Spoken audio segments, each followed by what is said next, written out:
रहीम जी students, आज का हमारा टॉपिक है लॉगरिथम फॉर्म को एक्सपोनेंशियल फॉर्म में कन्वर्ट करना है, या इसको हम ऐसे भी कह सकते हैं कि लॉगरिथम फॉर्म में जो वैल्यूज़ लिखी हुई हैं उनमें से एक्स की वैल्यू फाइंड करनी है। अब पहले हमें यह समझना चाहिए कि ये जो हमारे पास दर्जा है या जो प्रॉब्लम है उसको पढ़ा कैसे जाता है। log to the base 216 is equal to x. अब ये क्या है, लॉगरिथम फॉर्म में लिखा हुआ है, पहले इसे ऑर्डिनरी फॉर्म में लिखना पड़ेगा। तो ऑर्डिनरी फॉर्म में लिखने के लिए जो log का बेस होता है वो एज इट सेम रहता है, यानी ये बेस कहलाता है, और जो ये है ये आंसर कहलाता है। जो इक्वल के उस साइड राइट साइड होता है वो पावर कहलाता है। यहाँ पे लिख देता हूँ, ये पावर होता है, ये आंसर होता है, और ये क्या होता है, बेस होता है।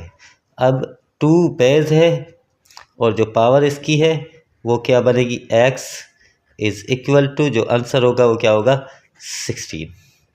अब 2 to the power x is equal to 16।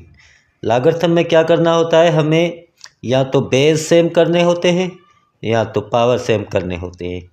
Base same हो गए तो पावर में से आंसर निकलता है, पावर सेम हो गए तो बेस में से आंसर निकलता है। अब 16 के फैक्टर्स निकालेंगे, 2 to the power x same रहेगा, 16 के पावर मिलेंगे 4 टाइम 2, तो उसका मतलब है 2 पावर 4।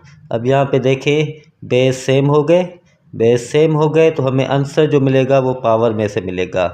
तो x की वैल्यू क्या बनेगी, x इज़ इक्वल टू 4। वैसे ही यहाँ पे दूसरा सम है, तो पहले सम में मैं बता के आया हूँ कि बेस जो होता है log के नीचे होता है। तो यहाँ पे क्या बनेगा, 3 to the power x is equal to 27।